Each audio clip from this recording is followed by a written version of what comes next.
Welcome back to MMA Al Dente. I am the guy who does not iron his clothing. I'm here to talk about the co-main event, Alexander Volkov versus Alexander Romanov. Romanov's a monster. This guy, he's 16 and 1, 15 finishes, 6 TKOs, 9 submissions, but either way, anytime he wins with a finish, he looks like Donkey Kong. Tosses his opponents around like fucking pizza dough or barrels or whatever, and then gets on top of them and smashes them. He's got one decision win, and even that fight didn't go the distance. It was a technical split decision or split technical decision or whatever the fuck to Juan Espino. Razor thin fight, but a fight with a lot of horse shit. It was stopped in the second half of round 3 with a low blow, which may not have been such a blow or too low, you know. But that was some Happy Gilmore reference there. But he is a guy who I think learned lessons from that fight. I think he learned that he felt that he was lucky to walk away with a decision, considering all the horse shit, the low blows, the way the fight itself was going, and the exaggerations maybe. And he tried to manage his cardio a little better, I think. And I say that because he noticeably slimmed down over the next few years. He lost a considerable amount of weight. I don't know exactly what he lost, but he looks like he did anyway. And he still dominated his opponents in the meantime and pretty much didn't look any worse. But then he fought Marcin Tybura, and he still dominated him pretty much and kicked the shit out of him for a round. But once round 1 was over, that was it for him. He wasn't able to take Tybura out, and he wasn't able to take him down after round 1.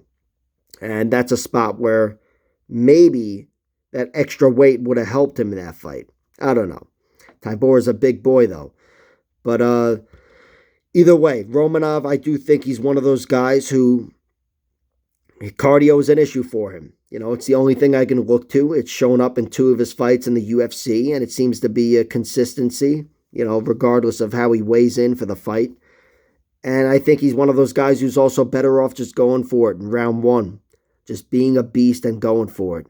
Because not too many guys have that round 1 prowess. You know, if everybody goes for it hard, a 5-minute fight, who's going to win?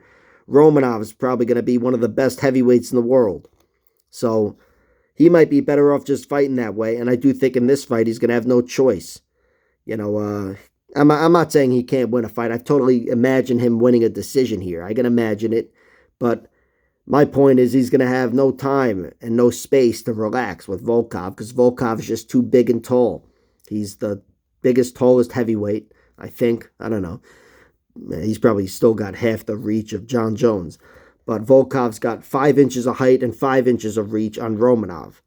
And I do think Romanov's going to have no choice but to get on the inside of Volkov. He's not going to be sitting here planning to work that new feint he was training. No, just get inside. Maybe use the feint to get inside. But once you're inside, you know, that's plan A. It has to be. And I think this is how the fight's going to go. It's going to be another one of those fights where Romanov is trying to put him away early. And if he doesn't, I think Volkov's going to take over the fight. And that's how I see the fight going down. Volkov's got plenty of finishes late in the fights as well. None better than over Fabricio Verdum some years ago. Probably like fucking 15 at this point. But Volkov, he, you know, despite looking horrible in some fights, none more than that Tom Aspinall fight. And I know that's the fight that a lot of people look to with this fight. And that could absolutely happen here. But still, I think Volkov, he's gone the opposite way of Romanov. He's actually put on weight over the years.